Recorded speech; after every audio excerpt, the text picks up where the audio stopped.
गंगा के पुराने घाट पर एक गांव था, महाप्रस्थ नाम था। ऐसा मानो कोई महाभारत का अवशेष यहां धंस गया हो। घर पत्थर के, छतें खंभों पर, और रात को आवाजें ऐसी लगती मानो कोई गांव नहीं बल्कि एक सपना हो जो जाग नहीं पाया। वहां रहती थी मालविका। उम्र बोले तो 18, लेकिन आंखों में एक ऐसी पुरानी थकान थी मानो वह इस जन्म में पहली बार नहीं जी रही। उसके बाल काले, घने, कंधे तक, जैसे रात के अंधेरे को कोई रूप दे दिया हो। उसकी चाल में एक लय थी, जैसे वह किसी अनसुने ड्रम की धड़कन पर चल रही हो। मालविका का परिवार गांव में अलग था। वे थे मृत्तिका सेवक, वे लोग जो नदी के किनारे की लाल मिट्टी को पूजते थे। एक पुरानी परंपरा। कहते थे यह मिट्टी उस स्त्री की राख है जिसने 1000 साल पहले अपने प्रेमी के लिए आत्महत्या कर दी थी। उसका नाम था रूपाली। मालविका को बचपन से ही सपने आते थे। एक नंगी स्त्री, लाल मिट्टी में लिपटी, आग में जलती हुई, और एक आवाज, तू आएगी, तू लौटेगी।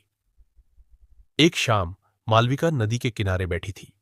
हवा में गीली मिट्टी की गंध थी। उसने अपने पैर नदी में डाले।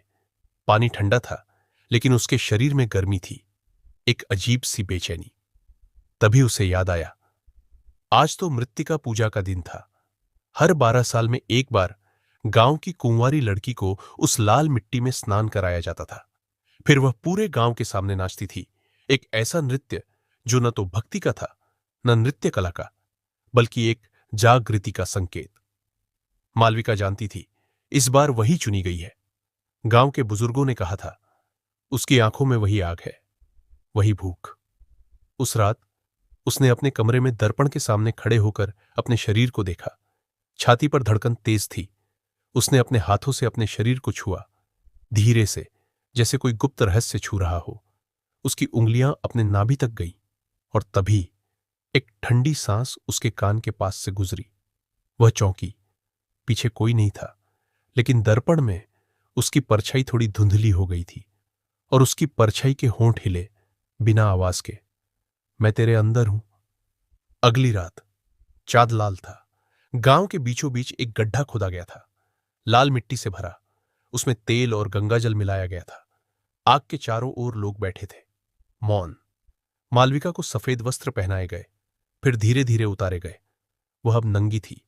हवा उसके शरीर पर नाच रही थी। कोई शर्म नहीं थी, बस एक गहरा आह्वान। बुजुर्ग बोले, मृत्तिका माता, तुम्हारी आत्मा लौटे, तुम्हारा शरीर फिर जागे। मालविका धीरे से मिट्टी में उतरी। गीली मिट्टी उसके पैरों के बीच से फिसल रही थी, फिर घुटनों तक, फिर कमर तक। मिट्टी उसके शरीर पर चिपक रही थी, लाल, चिपचिपी, गर्म। तभी उसे लगा मिट्टी में कोई हिल रहा है।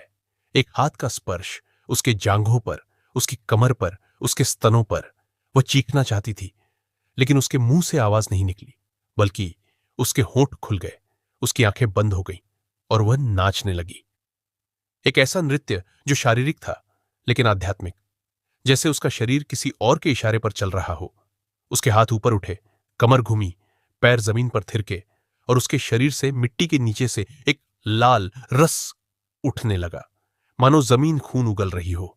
लोग डर गए, कुछ भागे, लेकिन बुजुर्ग गिड़गिड़ाए, वह आ गई, रूपाली आ गई। मालविका मिट्टी में डूबी हुई थी, लेकिन उसकी आंखें खुली थी।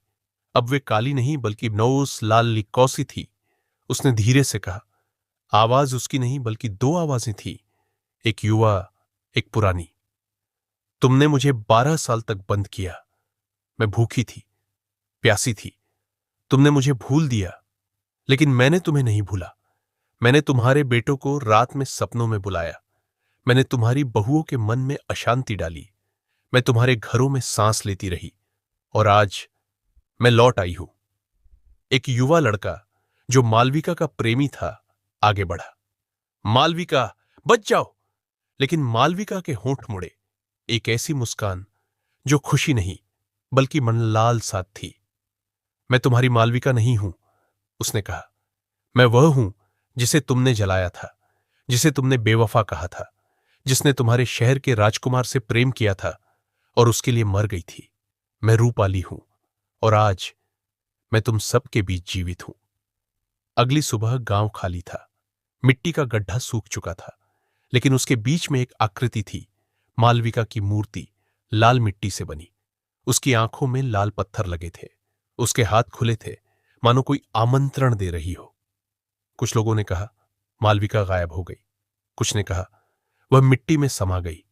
लेकिन रात को जब कोई अकेला होता है तो उसे लगता है कोई उसके कान में सांस ले रहा है और एक आवाज गूंजती है, तू भी आएगा, तू भी लौटेगा। क्योंकि प्रेम और बेवफाई का चक्र कभी नहीं टूटता। कुछ आत्माएं मरती नहीं, वे बस इंतजार करती हैं, इंतजार उस शरीर का जो उन्हें फिर जीवित कर सके।